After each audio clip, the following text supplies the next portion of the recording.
परमेश्वर की इस सृष्टि में प्रत्येक मनुष्य अपने अपने कर्मों के आधार पर बंधा हुआ यहाँ अपने दुखों से लड़ता हुआ अपने जीवन में सुख को, शांति को, आनंद को अपनी ओर खींचने की कोशिश में अधिकांश रूप से अपना जीवन व्यतीत करता है। हर आदमी की यह कोशिश होती है कि दुख को मैं हटा दूं और सुख को अपनी तरफ खींच सकूं।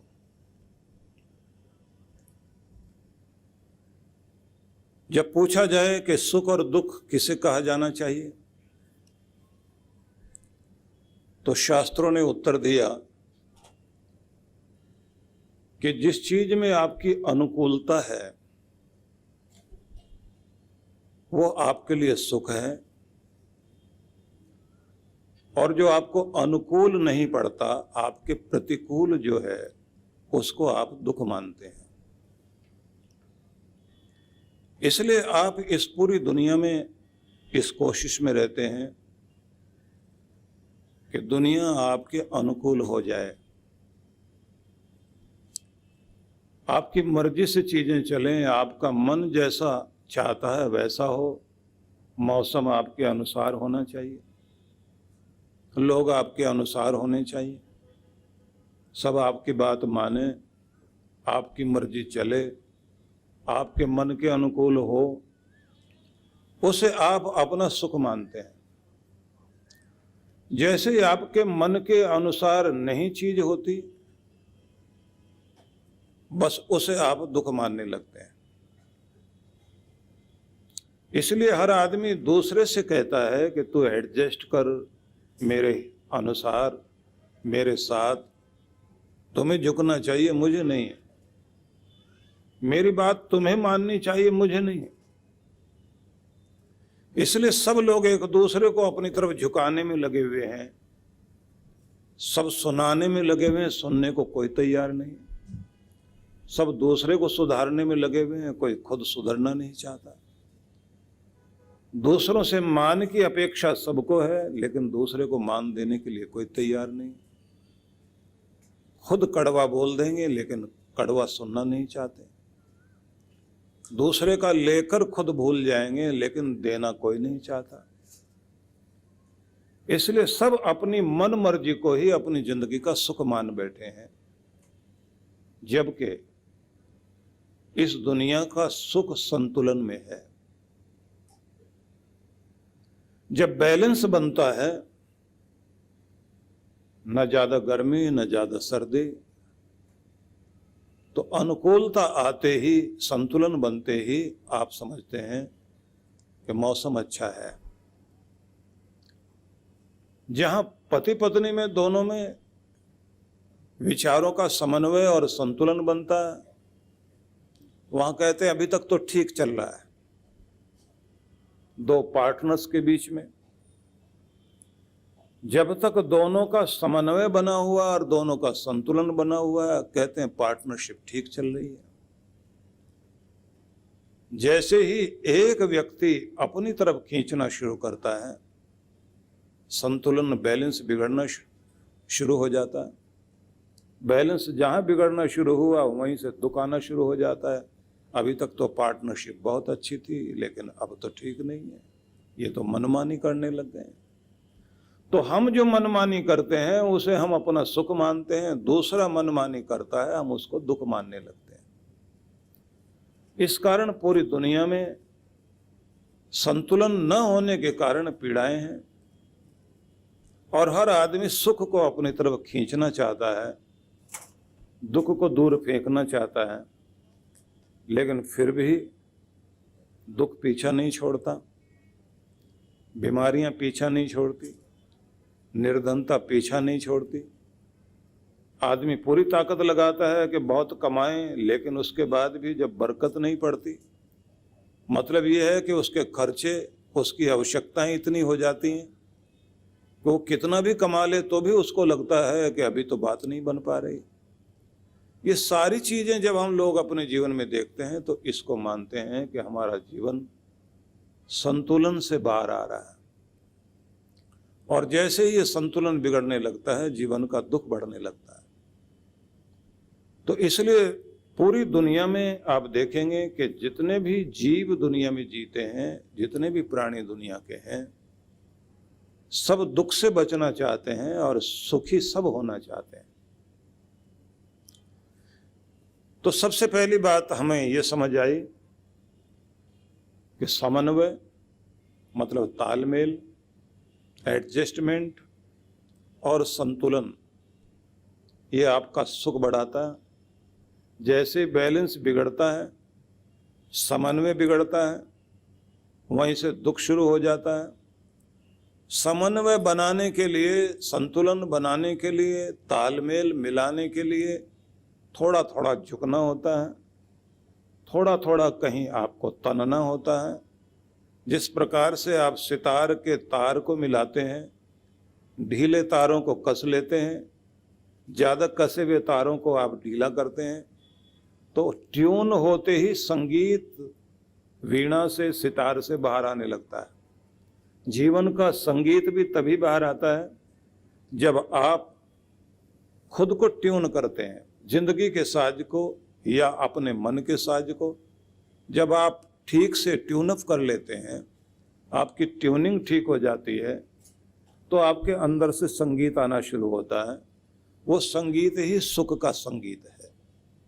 ये सब मैं भूमिका बनाना चाहता हूं कि भगवान श्री कृष्ण के कुछ संदेश आपके सामने रखना चाहता हूं, जो उन्होंने गीता के कुछ महत्वपूर्ण सूत्रों में बताए कि व्यक्ति अपने जीवन में सुखी क्यों नहीं हो पाता। उसके जीवन में सब कुछ होने के बाद भी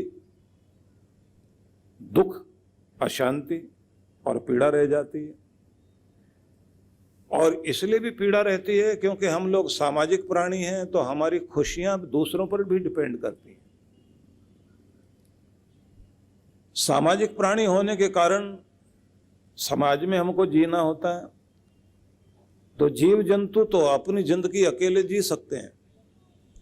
मनुष्य जो है बस्ती बसाकर रहता है, लोगों के साथ रहता है। उसको अगर एक रोटी भी खानी है तो उसे कमाने के लिए अनेक लोगों के हाथ लगते हैं। अगर उसके शरीर पर कपड़ा भी है तो हजारों हाथ लगे तब जाकर के ये कपड़ा उस तक पहुंचा। इसलिए हर चीज के लिए एक व्यक्ति पर नहीं, अनेकों पर हमको निर्भर करना पड़ता है। तो अनेकों आपको सुखी बनाने में भी लगे हुए हैं और अनेकों आपको दुखी बनाने में भी लगे हुए हैं।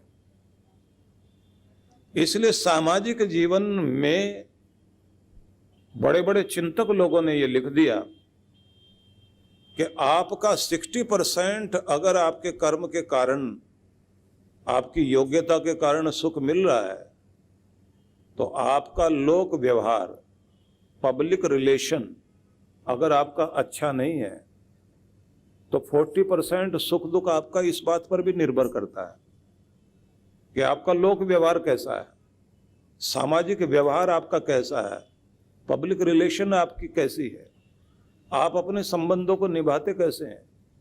क्योंकि आपके संबंधी जब आपसे नाराज हो जाते हैं तो फिर वो आपको दुखी करने के लिए जो कुछ करते हैं, आप अपनी प्रगति भूल जाते हैं। और यहाँ तक कहा जाता है कि इस लोक व्यवहार में आपका व्यवहार परिवार के निकट संबंधी संबंधों में भी आता है। मतलब पति पत्नी का रिश्ता भी अगर बिगड़ जाता है तो 60% सुख दुख तो आपका इसी पे निर्भर करता है।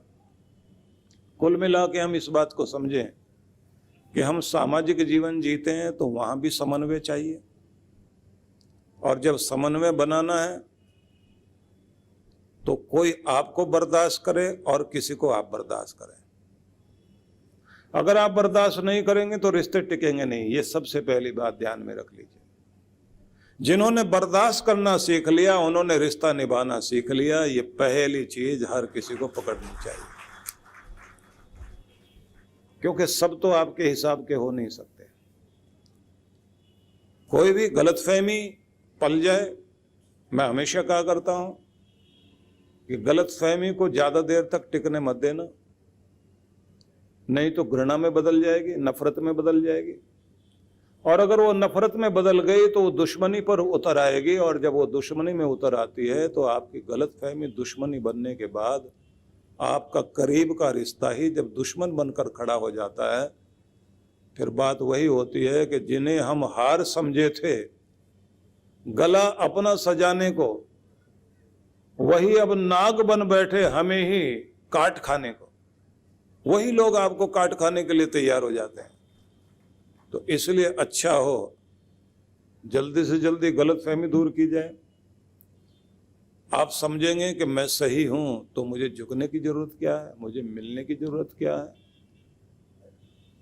सच को आंच क्या। आप सच्चे हैं, लेकिन आप अपनी तरफ से जो कुछ देख रहे हैं वो आपको 6 नजर आता है, दूसरा आदमी जब उधर से देखता है तो वो 9 नजर आता है। तो दूसरे का पक्ष जाने बिना, क्योंकि आप सामाजिक जीवन जीते हैं और आपके संबंध के तराजू के पलड़े 2 हैं। आप अपना पलड़ा देख सकते हैं, दूसरे का पलड़ा देखना भी जरूरी है। तो कुल मिलाकर हम इस बात को समझें कि आपको गलतफहमियां दूर करनी बहुत आवश्यक है। रिश्ते अपने निभाने हैं। आप सोचेंगे क्या क्या करना पड़ेगा हमें जिंदगी में। छोटी सी जिंदगी है, किस किस के आगे झुकें, किस किस को मनाएं। हृदय में पवित्रता और प्रेम लेकर सबके सामने अपनी बात को इस तरह से जरूर रखिए, रिश्ता भी टिके, आपका प्रेम भी बढ़े। बड़ी बात ये, आप कितने भी बड़े क्यों ना हो, घर में जब आप प्रवेश करते हैं तो आपको उस तरह मिलना होगा जैसे आपके हाथों की उंगलियां कोई बहुत बड़ी कोई बहुत छोटी, लेकिन जब कोई चीज पकड़नी होती है तो किसी को तनना पड़ता है, किसी को झुकना पड़ता है, तब जाकर के आपकी सारी उंगलियां एक जगह आती हैं और तब चीजें पकड़ में आया करती हैं। अगर दुनिया में सुख पकड़ना चाहते हैं तो थोड़ा सा झुक जाइए, छोटे हैं तो तन जाइए, अर्थात सब मिल जाइए तो सुख पकड़ पाओगे। इसलिए बहू को, सास को, ननद को, भाभी को, सबको ही कहीं ना कहीं एक उस पॉइंट पर आना पड़ेगा जहां से खुशी पकड़ी जाती है। आपका हाथ आपको सिखाता है।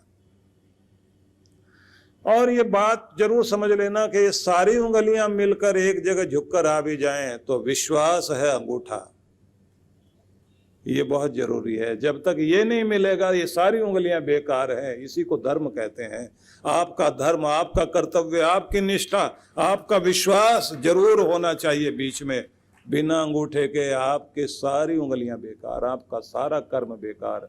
आपके घर में धर्म, आपके घर में विश्वास, आपके रिश्तों में विश्वास, आपके व्यवहार में विश्वास, इसी को हमारे यहाँ धर्म कहा गया।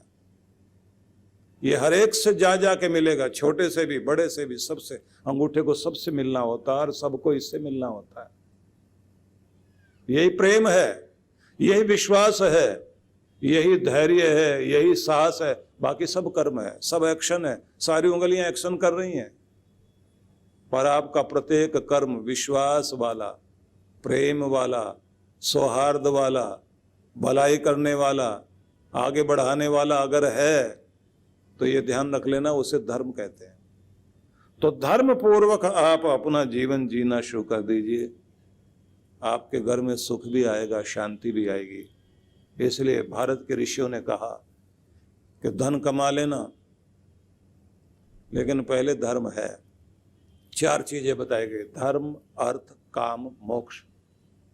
धर्म पूर्वक अर्थ कमाना, धर्म पूर्वक कामनाएं पूर्ण करना और धर्म पूर्वक जीवन जीते जीते अपने दुखों से मुक्त होकर मुक्ति को, मोक्ष को प्राप्त कर लेना। धर्म सबसे पहले है, तो धर्म पहले चाहिए।